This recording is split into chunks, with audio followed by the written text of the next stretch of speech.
Welcome to 284 Media's Just for the Record. I am Jacka Wooding, and today I am joined by Representative for the 9th District, Honorable Vincent Wheatley. We ask him some important questions after this quick break.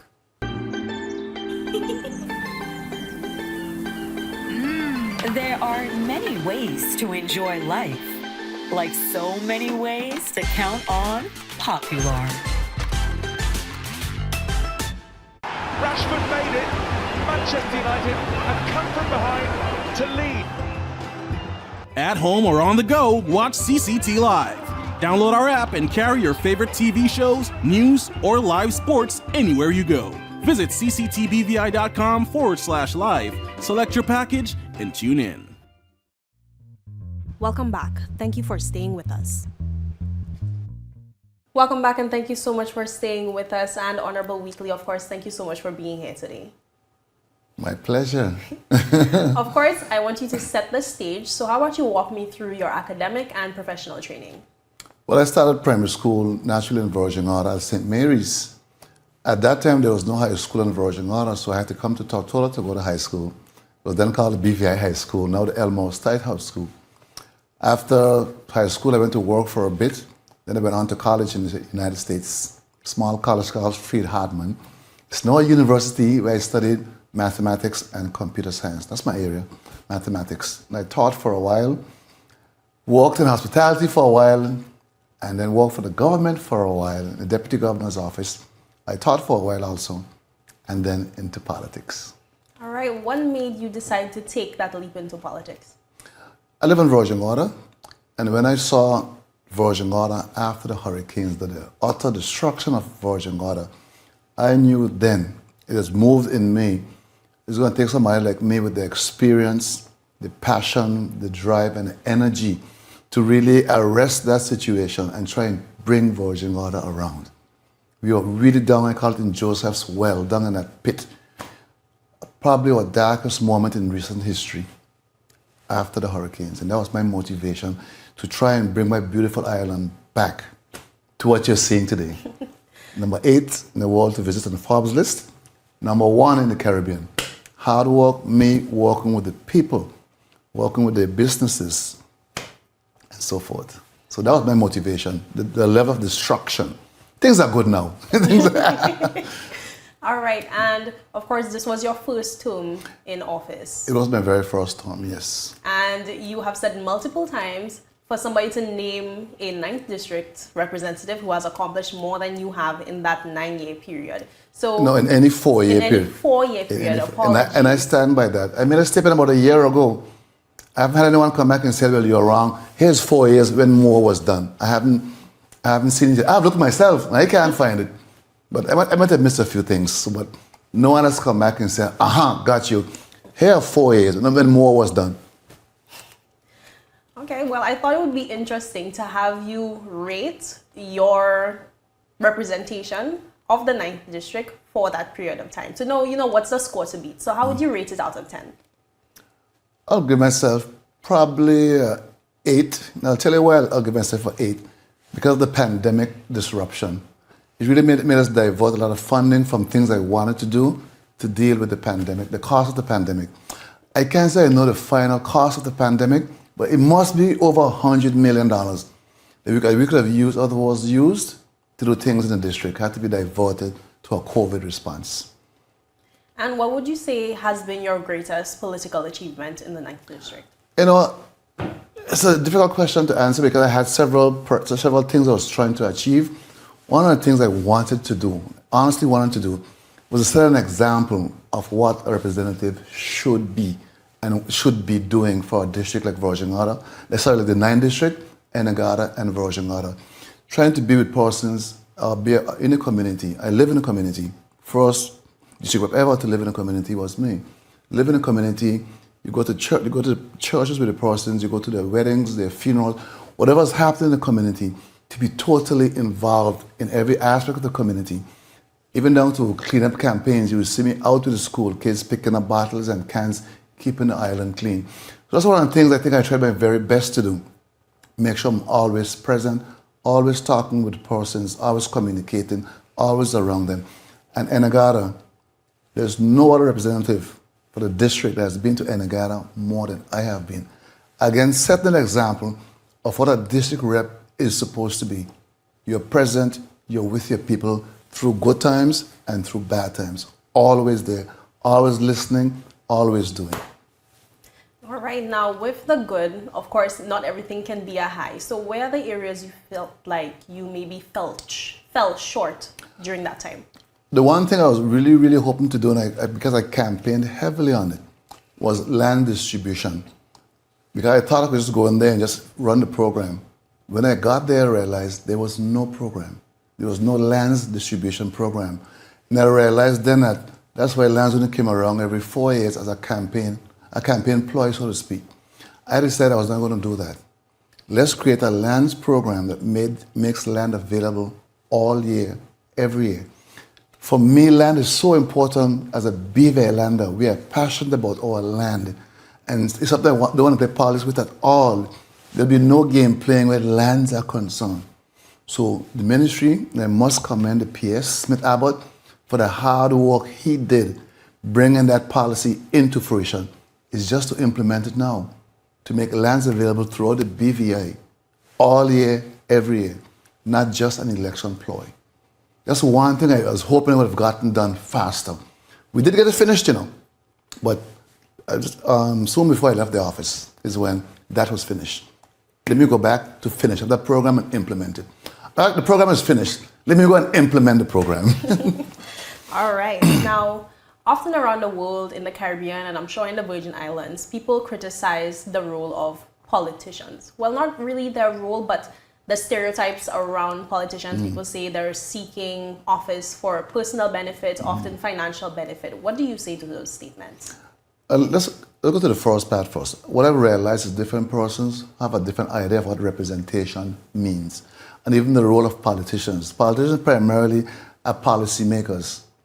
People think there has to be like administrators versus policymakers. Anybody who's sat in office could tell you, this ain't a money-making thing. Most of us live here, once half they may actually come in. It's not what you think. When you're here to solve the people, you have a choice. You can solve the people or you can solve yourself. Most of the persons I know, I'm surrounded with, are solving the people, not themselves. But I imagine there are those who may take a different view and solve themselves. I couldn't speak to that. I don't know what it is. Walk me through a time where you would have disagreed with a decision in the House of Assembly and how you would have gone about dealing with that. When you're in cabinets or even in caucus, democracy rules, and there's something called collective responsibility. These are things where the majority rule. And if you disagree, you know how to keep it to yourself. You may have the discussion you're going to have. After the discussion, there's a vote. Once the vote is made by the majority, it is over. You go along. So there are discussions happening. Let me try and think of one particular discussion that we may have had. When I came into office, there were a lot of persons who were granted Crown lands, who hadn't paid for the Crown lands 15, 20 years. I wanted to do a policy where these persons who didn't pay for the land were asked to either pay up now, you were given an extra whatever month or 2 months to pay up, or it's going to go to somebody else. A lot of my colleagues didn't think it was the right thing to do. I said, but they have spent 10, 15 years not paying for this property. They're not doing anything with it. There are other persons who, if they had the land tomorrow, could begin to build. Some folks thought I shouldn't do that. I shouldn't take that approach. But they had a long time to pay for it. I gave them extra time. This was a big discussion. Some didn't agree with it. But once we came to a consensus, we moved on to give new persons a chance. But those persons who weren't denied, you simply remove them and put them on a waiting list. Whenever they are ready, they come right back in. But those things cause discussions like that. But once we come to a consensus, we move on. All right. What are some issues in the 9th District that you believe have endured through the last administration and possibly administrations before that? Stay tuned for more Just for the Record after these messages.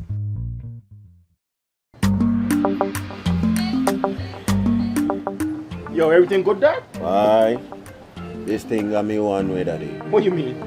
Ever since I hook up with this thing, I can't eat, I can't sleep. This is the first thing I touch it when I reach home. What do you really? Hey, this ain't like you, Dad, this thing got me staying home. keeping out of trouble me. Wow. What's your name is? She? I talking about my CCT life. Don't worry about missing your favorite series, sports, news, and local programming. Come to CCT today and sign up for CCT Live to access over 80 channels. CCT Live. Bring it home. 1 month free trial turn into 5. 5 months turn into, well, you know I huff. I watching ball. I been watching football. Dad, Nickelodeon, Paw Patrol. I am hooked. Hook, I tell you. So you're saying I can ask this cat any question? The cat is connected to the computer. You just type in the question, it will read his mind. There the answer comes.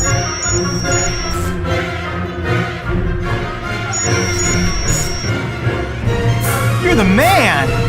I've been looking for this for weeks. Welcome back. Thank you for staying with us. What are some issues in the 9th District that you believe have endured through the last administration and possibly administrations before that? I can go back to my childhood until the issues, separation of cargo and passengers at St. Thomas Bay, separation of Brigada Flags primary and secondary. These are issues that have been around for a very long time. I believe I'll get them solved very soon. We've had discussions with the Investment Club about diverting the passengers into the yacht harbor, where the main dock becomes the cargo hub. If you live in Virginia, you would know the trucks don't run during the day because of the passengers, whether it's sand or gravel. But those guys must run those trucks all night, sometimes until 2 or 3 in the morning. That's unacceptable. You're putting their lives at risk and you're keeping people up. You're disturbing the peace at night with these trucks all night.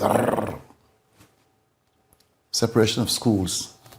I was able to negotiate the sites for the school and the funding for the school. Because of bureaucracy, it got stalled for a while. It's going to happen. You have my word on that. Right. Now, recently you have spoken on radio about projects in Anegada. And one of the issues you said that wasn't given a heavy focus was the recreational facilities. Could you just expand on why that was the case? There was a meeting in Anegada, I don't recall the exact time, it must have been last year or early last year, with the Recreation Trust. And when they went to discuss the basketball court and a small track, the issue came up, or the idea came up, why don't you build an international track on Anegada? We went, we did the research, we realized the property adjoining the existing one is Crown land. There's only one homeowner which we can relocate. It's for us to decide now, this is the year we are going to do it. And it's going to happen. Sports tourism can be a big deal for Anegada. This is low impact and it brings in the revenue. Anegada is a very pristine island. We must be very, very careful how we handle Anegada. The reason why I took the approach I took to Anegada, which was to focus heavily on land and land titles, is to make sure when the island is developing, the people are moving with it. It is so important that we don't develop and leave the people behind. We pretty much have that land situation is pretty much now a thing of the past. After 130 years, it's pretty much settled. I was told as we speak there are about 200 titles at the governor's office just waiting on signature and the other background checks that they would want to do. But land should be a thing of the past when it comes to Anegada. Anegadians owning Anegada, developing Anegada for Anegadians and for the entire BVI. Tourism, that's the 9th District. All right, I was just about to ask you actually, going into the next term, should you be re-elected, what are some projects you'd want to proceed with immediately? Well, I have some simple things in terms of the number of topics. One, healthcare in Anegada and education. We have to get to the point where our education is a little bit higher. I'm hearing a lot of complaints from the residents over there about educational issues and, of course, healthcare. In 2023, we were trying to really bring our tourism product up and build our population and so forth. Healthcare must be taken more seriously, particularly emergency evacuations. It was when I got into office, people may have forgotten this, and Anegada Airport didn't have lights on it. They now have lights. After there were lights, there were no international flights. They now have international flights. So Anegada is ready to take off and see a significant increase in the visitors. We do things not only for visitors, but also for locals. What if you're in Anegada and you're damaged? How do we get you out of there? If in this point in time, We can't play anymore. It's too critical for us now, for our development. We must improve the medical services on both Enegada and Virgin Gorda. And even just as important, access to Enegada. We have to either get more flights or have more ferries going to Enegada more frequently at reasonable rates. And that's something I've been thinking about. Well, how can we achieve that? Right next door in the US, their government has bought them 2 ferries to go between, I think, Red Hook and St. John. I think it's something we should seriously consider doing for Enegada. We subsidized, I think, 2 ferries now, maybe for the last 10 years. If you look at the amount of money we spent subsidizing those ferries, maybe it might have been more prudent to simply buy some ferries and operate between the 2 islands. More persons will go to Enegada and support that economy if you can get there easily and more conveniently. It's something I'm going to push really, really, really hard to see. I love Enegada. I want to go there as often as I can and not break the bank. All right. One important thing you said in your response was that it's a critical time in the BVI. And of course, this is a time where there's a great focus on transparency and good governance. There's, some say, an international microscope on the territory. Why should Virgin Islanders trust you to deliver in those areas? One thing I've always tried to do is be transparent. If you go onto my website right now, vincentwheatley.com, you will see every penny that I was given posted there, every single penny. I'm about transparency. It's the people's money. The people elect me to help make their lives better. I have tried to do just that. If it meant something, using my own resources to help persons when the government was moving too slowly. They know I'm about transparency, I'm about integrity, I'm about getting the job done. That's what I do. All right. Do you find the findings of the COI report to be a fair representation of what has gone on in the Virgin Islands in recent years? As I got elected, let me back up a little bit. I'm a public officer, a retired public officer. I'm very familiar with government systems. As we came in, we set about trying to regularize and to fix a lot of broken systems. These systems are not, they're outdated, they're very, very inefficient. When you try to change a system, it's not very easy to do, particularly if persons don't understand what you're trying to do and why you're trying to do it. Now, you often heard us say that we don't change the system because it works for us. It doesn't work for us at all. It works for the people. A lot of the times, a lot of things we did in our first 2 years. If you look at the amount of legislation we passed in the first 2 years, it's normally done in over many, many years. We had more cabinet meetings and house sittings in our first year that normally takes years to do because we are getting legislation in place to modernize the public service, to bring efficiency and the ease of doing business, to increase that for this territory. We said what the COI did was confirmed what we already knew. And I must say, in some cases, it didn't go far enough. But it's a starting point. If you're going to be on a cutting edge of business, financial services, tourism, we have to make the systems efficient. The ease of doing business with government must be very, very easy, cut out all the red tape and bureaucracy while maintaining accountability. It's that balancing act that we have to try to find while helping our people at the same time. What are your views on the ongoing constitutional review? And are there any specific areas that haven't been highlighted already that you think should be included? Of course, we're long overdue for constitutional review. It should have happened in 2017, but because of the hurricanes, we were unable to do it. I fully agree with constitutional review. This is a process. As a people, we are evolving, our systems are evolving. We must head towards independence. Independence happens through this process. Self-determination happens through this process. I'm all for it. One of the things I want us to highlight, and I tried to bring it to light during one of the meetings, I think it's section 2034, I think it is, where it speaks of crown lands. It's of no likely to see change going forward. Crown land has a very specific meaning. It needs to be Virgin Islands lands, our lands. You see the same way the Danes sold St. Thomas to the US?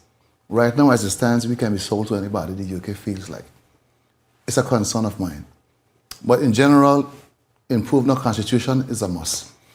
It's the only way we're going to get towards self-determination is through constitutional advancement. I'm all for it. All right. And of course, this is a sensitive topic for a lot of Virgin Islanders, so I would imagine you feel strongly about it. Yes. What are your views on the Virgin Islands Constitution and the threat of it being suspended? Stay tuned for more Just for the Record after these messages. Yep, that's me. You're probably wondering how I got here. My name is Kamal Haynes. Most of you know me from 284 News, but now you get to see me in a different light on my very own show called Health is Wealth. We have Joel Turnbull. I don't want you to arch your back when you're pulling down. Milton McLean. First of all, right, your footwork. Stephen Payne. That was a 9 out of 10. I know you got the service down pat. Steve Augustine. You did a pretty hard workout today, so perhaps... And as you can see, it's actually you're feeling it. Alonzo Boynes. Taekwondo. Adam Murrows. I'll speak as if you're an absolute beginner. I am an absolute beginner. You are an absolute beginner. And Seth Graham. It bites. It will Everything bite.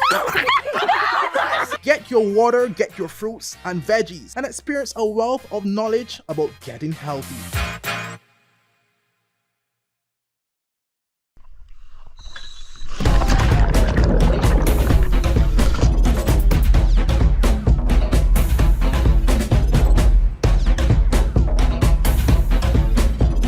Today, I am doing cobble treatments with Beyond the Reef.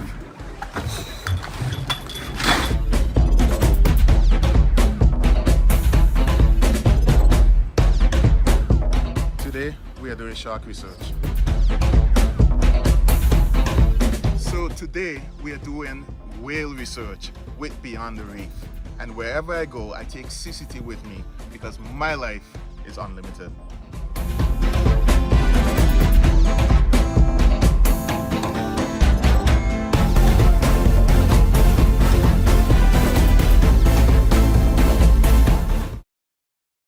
Welcome back. Thank you for staying with us. What are your views on the Virgin Islands Constitution and the threat of it being suspended? I think what the UK has done is very unfair. They're asking us to, you have this order in council over our head, and they're asking me to negotiate at the same time. No, you can't do that. You can't put a gun to my head and ask me to dance and be happy. No. We know it is needed. We were prepared to do it. There was no need to go to that draconian measure of putting the order in council. But it's lack of trust.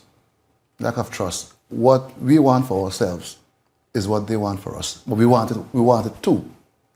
We want it better than them. You can use that term. So what they expect from us is what we want for ourselves too. We want to be better people. We want to be more productive. We want to be a free and independent people. That's who we are. All right. Now, one of the things about elections is that you never know which way the people are going to swing. It's really one of those things where you only see what happens after the votes have been counted, after all the ballot boxes are empty. So this may not be something that you're planning for, but do you have any professional plans, anything we could expect you to be working on should you not be elected? Oh, absolutely. I love writing. From elected, I continue my writing right away.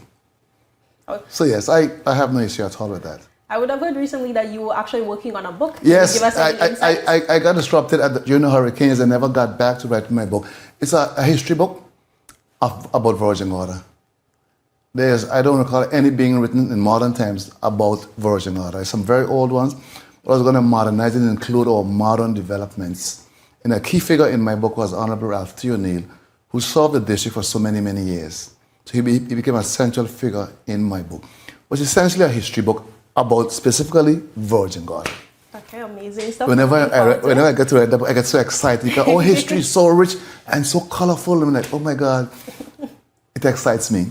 Right, amazing. But I'm going to win anyway, so the book will have to wait a little bit. All right. Now, you spoke about history. How about we look at the future for a bit? So where do you see the Virgin Islands in the next 5 to 10 years? I see the Virgin Islands moving towards the blue economy. Greater. That was under my portfolio when I was there. So I'm quite familiar with the potential of the blue economy. Right now we have 200 nautical miles of water. At most we go to maybe 20 miles. So there's a whole sort of resources there that we could exploit. There might even be natural gas over there. We're not really sure yet. But the blue economy into aquaculture, into fish farming, and specialized agriculture. Of course, we'll always have financial services and tourism. We got to figure out how to marry agriculture, fishing, and tourism better. Financial services is going to always be there, but it must always be ahead of always moving the goalpost.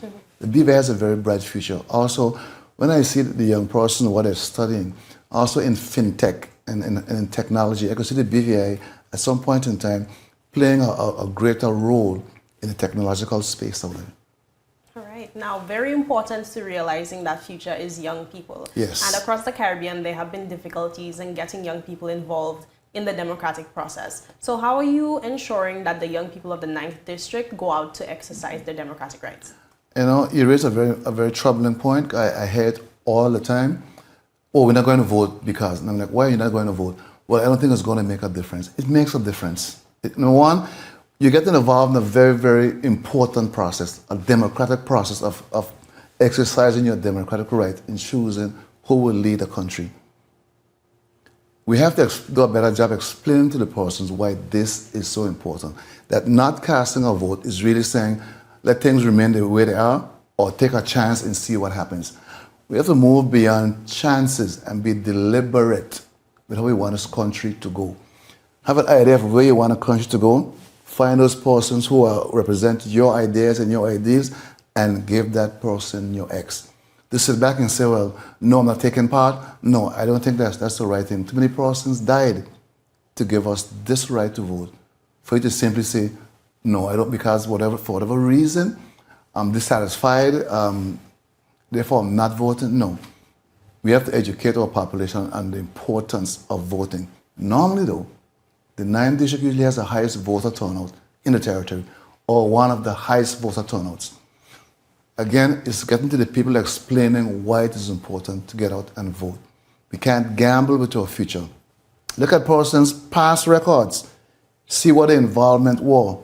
All the things they were involved in, see what they did. Just look and see, don't listen to what they're saying. Look and see what the record is before you go and say, well, this person. Because some folks can talk very nice, but look at their actions. What have they been doing? What have they done? Because it'll give you some indication of what they might do in the future. All right, thank you so much for your responses. And now we move on to some topics that I believe will be remaining on the forefront of people's minds into the next administration. So we're going to start off with, what is your take on same-sex marriage? I am a person of faith, and it's one of those difficult topics to discuss. People should have a right to choose what they want to do, but as a man of faith, Christian man, I'm against it. But again, people should have the right to decide. I'm not going to tell you you shouldn't do it or anything. It's not for me to do. Thank you so much. You did touch on this one earlier, the topic of independence. Do you believe that this is the right time for the Virgin Islands to proceed with seeking independence? We have been on this road for a very long time. I said earlier, we should get now deliberate about it. From when we got our own ministries back in 1967 and started making our own laws, we started our independence. In 1977, it came off grant and aid. That was another step in independence. We have been pretty much independent. We built our schools. We built our roads. We built our hospitals. We have been relatively independent for a long time, except we haven't said it. The next step is to be very deliberate and said, this is where we want to go, and this is our timeline. I think now is a good time to say, let's start this timeline. Call a number. 10 years, 15 years, 6 years, it even doesn't matter. But be deliberate about what it is we are trying to do. It's not an overnight thing, but we have to be deliberate because there are things that must be put in place if you're going to be independent. And there's no real independence here. The whole world is interdependent. When Russia attacked Ukraine, the world got involved. They didn't say, oh, you're independent, therefore you're on your own. Independence doesn't mean on your own.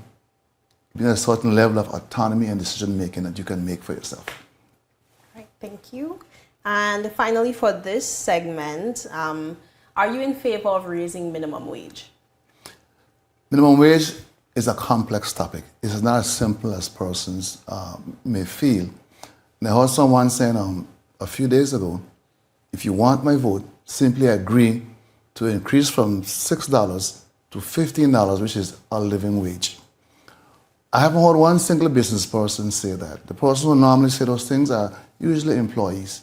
The business person knows if they ask for an increase in the minimum wage, they would probably go bankrupt. My approach has always been, and I must say though, that $6 is probably not a living wage. That's a person have to work 3 and 4 jobs just to make ends meet. The model situation must be a two-way thing. The businesses that these persons work for, the person must bring some more to the table to make the businesses more profitable. And the business owners should then be fair enough to pay the employees properly. It must be a two-way thing. You cannot come to my job, do the same thing year in, year out, year after year, and then tell me, I must give you a raise. What are you bringing to the table? The more you bring to the table, the more you can negotiate with a fair employer. And a fair employer, and all employers aren't fair. Most are, but a fair employer will give you what you are worth to him or to the company. Richard Branson said, take care of your employees so they can take care of your customers, so your business can survive. So it's a two-way thing. It's a two-way thing. Fair employers with productive employees. Those two, if those two things were put in place properly, there'll be no word of minimum wage. It simply wouldn't exist. Because you'll be working for what you are worth. Now what somebody else decide they're going to pay you. I said this thing a long time ago. Employers should not pay employees based on how little they could pay them and how much abuse they're willing to take. That is not healthy at all. For the business owner, the employees, or the customers. You want fairness in the workplace. You bring your stuff to the table for the employer to be able to make money, and he must be fair, or she must be fair with you to justly compensate you for what you've done for his company or her company. That is my view on minimum wage. All right, thank you so much. Now we're coming to the end of the interview, but of course we cannot close without just plainly asking you, why do you believe that your representation is what the people of the Virgin Islands need right now? Because I bring a wealth of experience to the table, local and international. I've traveled for the government all over the world, representing the BVI, financial services, representing my people. I have a lot of international connections. I'm also a people's person. I get along very well with my people. You can communicate. I know the intricacies of how the government systems work. And also my personal relationships with persons within the service who I've worked with for many, many years.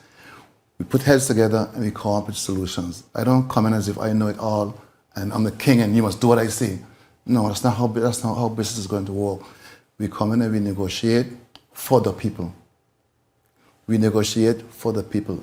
Being a former civil servant, I understand what some of their plights are. If you have never worked in the service, it'd be hard for you to identify what it means sometimes to be a public officer. To want to give up your absolute best. When you get a paycheck, you want to cry. But you show up Monday and you give your absolute best. Then you get somebody comes in and start to boss you around. I need it done, I need it now, and the other. They're asking you to solve people when you yourself are in lack. I've seen it after the hurricanes. There are public officers in those offices, moldy offices, and their homes were not repaired. I bring that sensitivity to political office, understanding both sides, the needs of the public, but the needs of those providing the services from the government side.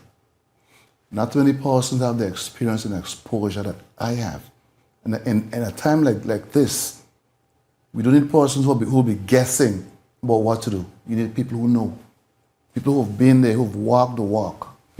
I listen to some person out there promising all kind of things. It's not how the system works like that. We need to stop fooling people just to get votes. I have a proven record of service, not only politically, but before politics. God, that's who I am. I was brought up to serve my fellow men. I bring knowledge, I bring experience, I bring insight to this platform.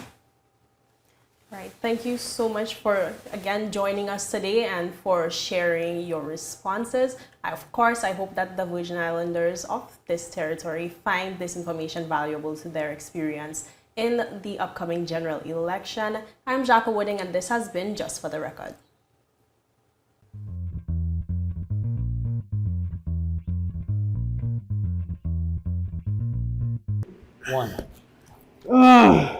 Yep, that's me. You're probably wondering how I got here. My name is Kamal Haynes. Most of you know me from 284 News, but now you get to see me in a different light on my very own show called Health is Wealth. We have Joel Turnbull. I don't want you to arch your back when you're pulling down. Milton McLean. First of all, right, your footwork. Stephen Payne. That was a 9 out of 10. I know you got the service down pat. Steve Augustine. You did a pretty hard workout today, so perhaps... And as you can see, it's actually you're impacting feeling me. it. Alonzo Boynes. Taekwondo. Adam Murrows. I'll speak as if you're an absolute beginner. I am an absolute beginner. You are an absolute beginner. And Seth Graham. It bites. It will Everything Get your water, get your fruits and veggies, and experience a wealth of knowledge about getting healthy.